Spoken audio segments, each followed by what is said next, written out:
It's funny, I was thinking about when I was a kid earlier today, and I want you all to kind of think about this with me. When you were a kid, you were probably doing things that your parents said, don't do this and don't do that. Don't put your hand on that hot stove. And did you always listen? I know I didn't. And that's the thing. Sometimes we have to learn things for ourselves. We have to understand how we make decisions for ourselves, because that's how we learn things in our lives. So touching that hot stove, remember that throughout this. Fast forward to today, and one of the things, as Chris mentioned, that we all have to think about is all the JavaScript things in the universe. Sasha had a great opening with the surveys to show you all the different things that are out there. How do you keep up with them? We ask ourselves these questions all the time. How do you keep up with the latest things? How do you know what not to be looking into? Where do you spend your time out there? How do you choose the JavaScript framework for you? And I get asked this question a lot. I imagine you hear it a lot as well. How do you choose a JavaScript framework for you? Well, that makes it feel like there can be only one. Can there be only one of anything that's out there at all times? Maybe. But let's flip the script a little bit. That's why I wanted to talk today about this topic, because it's something I feel passionate about. So when we talk about our JavaScript frameworks, we should think about how we feel about those frameworks. Because the tools that we live in are the ones that make us feel right. They feel good, they feel productive. So the question is not to ask which one is best, but which one feels best to you. Hi, I'm John Papa, and maybe we can figure this out together today and how to choose your JavaScript framework. Our choices weren't always easy, and they weren't always good. There were times when there were about 50 of these things out there any given week.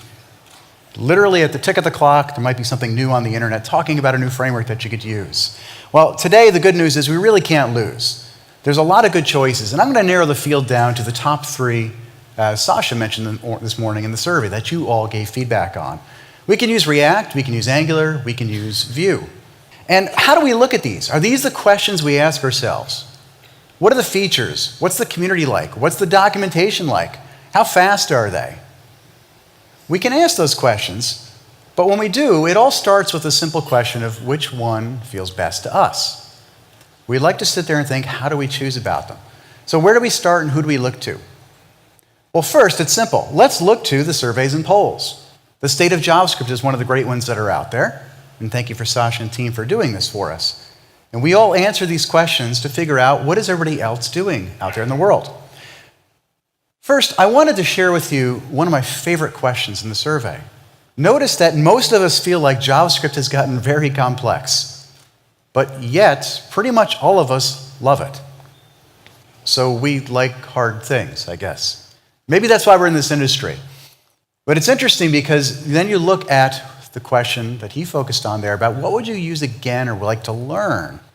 And easily React and Vue were the top two in that list, and Angular fell behind at 34% when you combine those two stats. So here, clearly React and Vue are the ones that people want to learn or use according to the survey.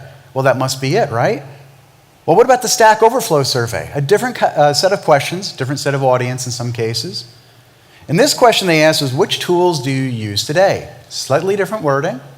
And on this one, notice that Angular beat out React on this one, but what you don't notice is there's no Vue.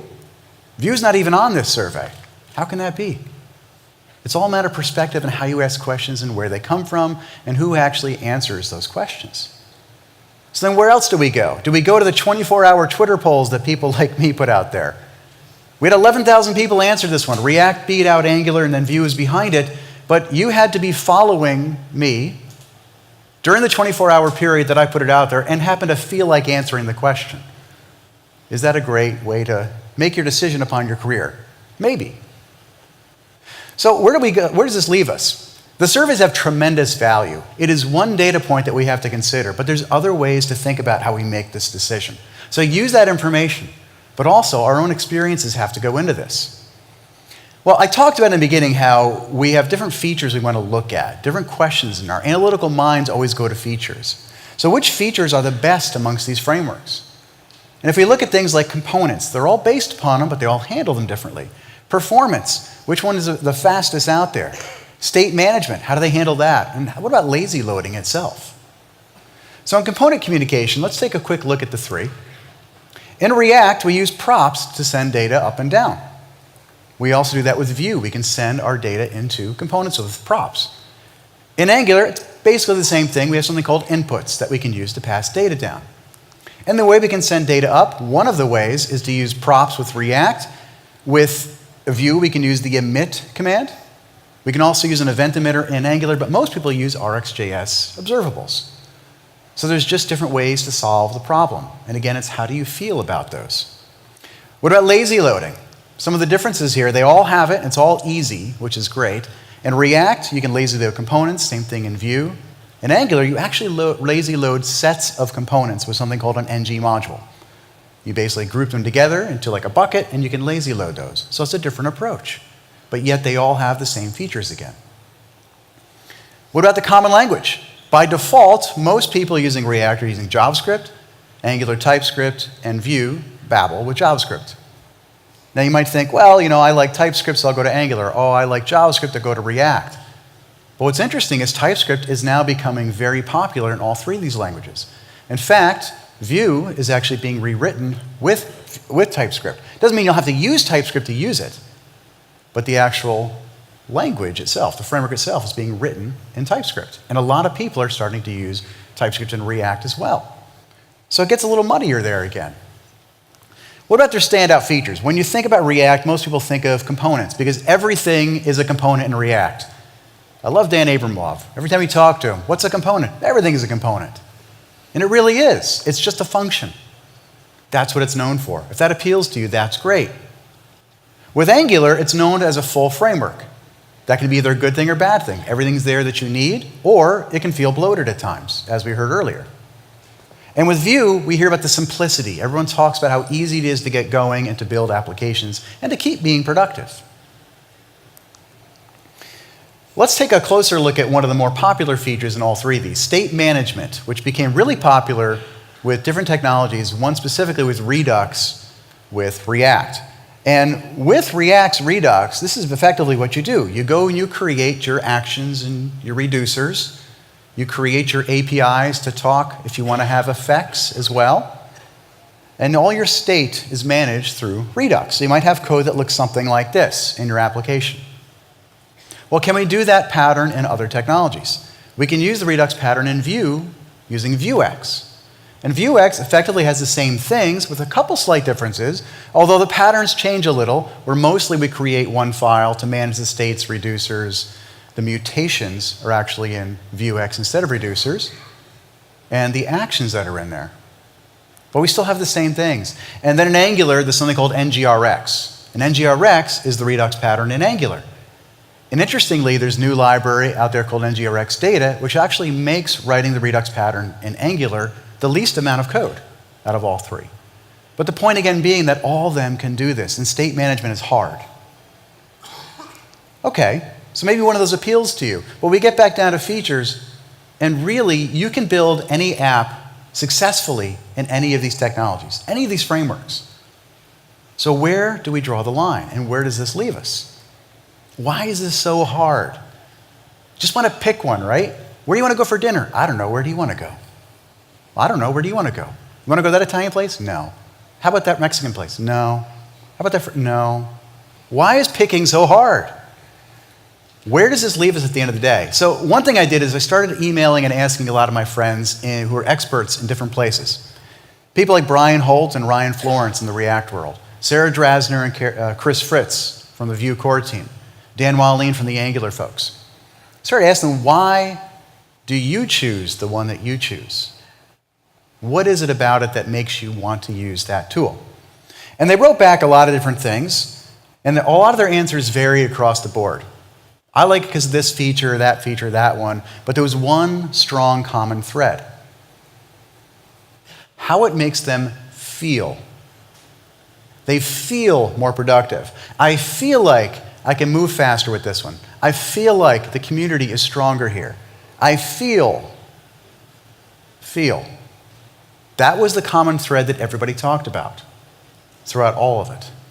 How they feel about what they choose. So we end where we begin. How do you choose your frameworks? My message to you is to try all three of them. Try them all. If you know one, it's not hard to get into the others. I use all three of these myself, and I'm varying degrees of expertise with each of them, and I build different kinds of apps with them. And they appeal to me for different reasons because of how they make me feel when I'm coding. And also, very important, be okay with all three being good. It does not help our industry when we have to have a winner, when we have to say that this one's bad or this one's bad and this one's good. Having three strong options is great because they help each other move along out there. When you build three, and here's an application that I'll share with you, put the links at the end of this talk, that I built with all three. And my goal was to show how these three can look and feel under the covers to build the same kind of application on the surface. So the surface looks the same, but the way the code is laid out works more to how these different frameworks actually function under the covers, how you might code them. So I did this to try out how they looked and felt, doing something other than a to-do app. And first, I started off with components, and there's various ways to do components in React. I could have used functions, I could have used classes, I could have used TypeScript, I could have used Flow, lots of different options. I started with Create React App, and I just stuck with basically the defaults that they have there, because those are good defaults. And then I used a couple functions in various places. And then we can see the component there on the left for that. With Vue, I used a single file component using the Vue CLI. Everything in one place. And then with Angular, I used the Angular CLI, and I split the template from the code, because that's generally by default what they do, to see how all the different worked. And there were a couple nuances throughout the components based upon syntax or structure, but basically they were all the same. So you can check these out up on the links that we'll share, and here's how the application looked. I built an application with heroes and villains. And the heroes application, which I call Tour Heroes, here it is for React. And then here it is for Angular. And then here it is for Vue. All three applications written from scratch using those different technologies to get a feel for how those applications work. So feel, which one feels best to you? There must be one. We all use something out there. Maybe it's not one of these three at all. It's something different entirely, something coming down the road. But the one that feels best for you is important for you to hold on to and to understand it, to really challenge your own questions about how you ask about these. Challenge yourself to stop thinking about the technical and think more about how it makes you feel when you use these. It'll also give you greater empathy for those who feel differently about how they feel when they use these. Life's an education. It's learned mostly through what you discover on your own and not through what other people, like me, tell you. I love this quote. Just like the burning stove, somebody can tell us which framework is right to use. Use React, use Vue, use Svelte, use Angular. But you will learn so much more by discovering it on your own. Try it yourself. Here's the links for the three of these, and I'll share these on the internet later today, or you can grab a screenshot.